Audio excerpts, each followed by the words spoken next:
If you've ever wondered how to compensate yourself for the 3 roles that you play in the business, then you definitely want to stay tuned for this video.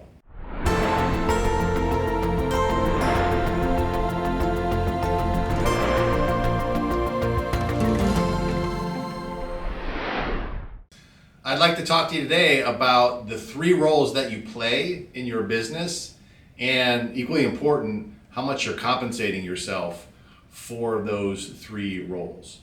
So we work with a lot of practice owners, and for whatever reason, the responsibilities, the role, and their compensation all just seems to get mushed together, and they don't know how to delineate out exactly what they're doing on a day-to-day basis.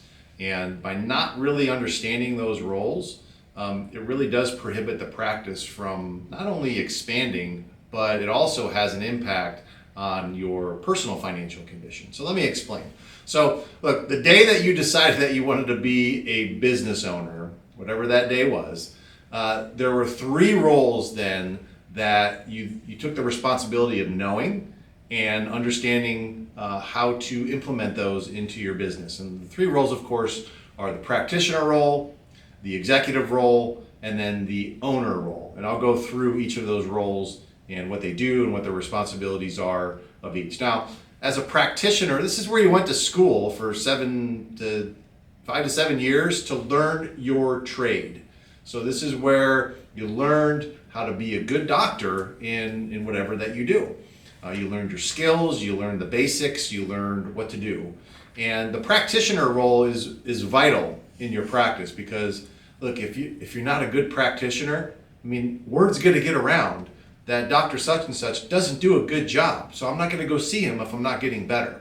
So it is the most important role that you have in your business to make sure that you are a top-notch practitioner and that you're getting good results. Now, at the same time, you have to make sure that anybody underneath you as well is equally skilled and has the same viewpoint that there's a standard of care that you expect.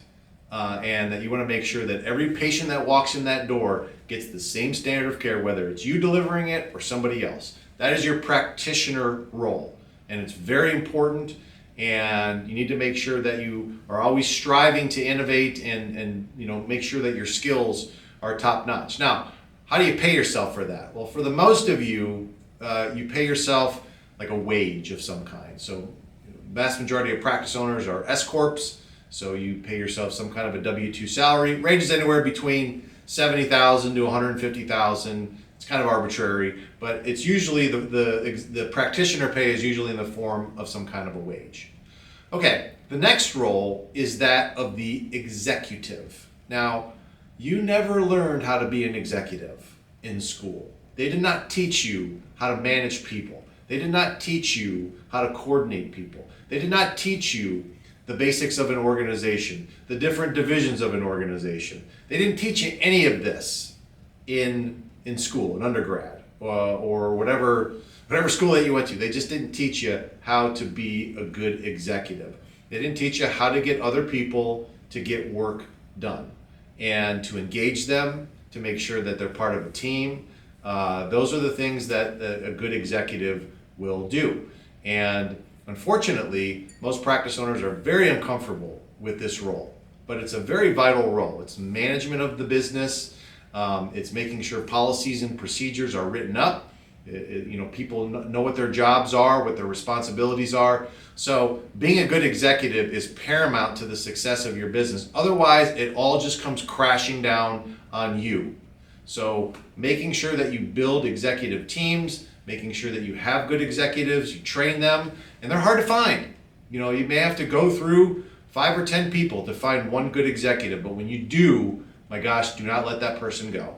And make sure that they're compensated really, really well, because they're very valuable to an organization. There's no way you can grow an organization if you don't have good executives. How do you compensate yourself?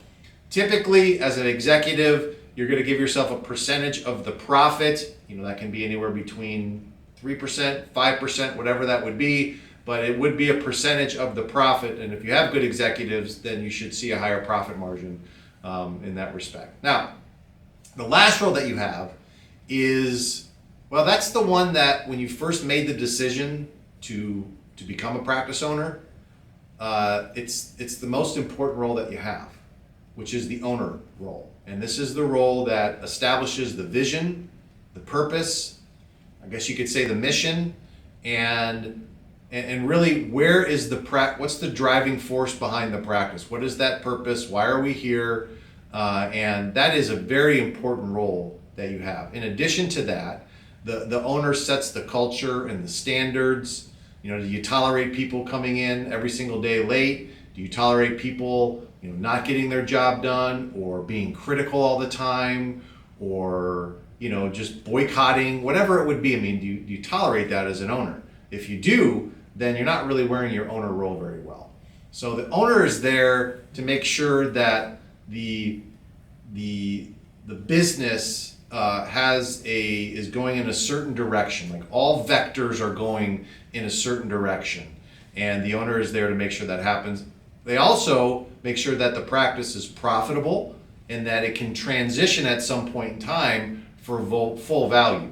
That is the owner compensation. It took a lot of risk to be an owner, so you need to make sure that you compensate yourself for that. The way that you do that is that you have to take the first 10% of the practice revenue and channel that into a strategy to build wealth for the benefit of the household. People ask, why would I do that? Because the practice is an investment, and it needs to reward the person that put it there, that took all the risk to do so, that has to deal with all the regulatory, all the compliance, all the complaints, all the tax issues, all the legal issues, everything it took to establish the business. There's a lot of risk to it, so you got to make sure you compensate yourself. So 10% of the practice revenues every single week should be going to the owner as owner compensation, and that's used to create other income sources so that your household isn't 100% dependent upon the practice forever. So those are your three roles that you have. Welcome to ownership, and all I can tell you is that you don't have to try to do all three. Pick two. If you like being you're always going to be an owner, but if you like being a practitioner, be an owner practitioner. Just make sure you have a good executive team that can run things. And if you like doing the executive work, then make sure that you hire good associates that can do the practitioner work. It's very hard to do all three, but and I've seen it work both ways. But just know yourself, know where you add a lot of value to the business, and I think you'll have a much greater chance of success, of growing the practice, and of being able to actually benefit from the fruits of your labor. Okay? Hope that helped. See you on the next video.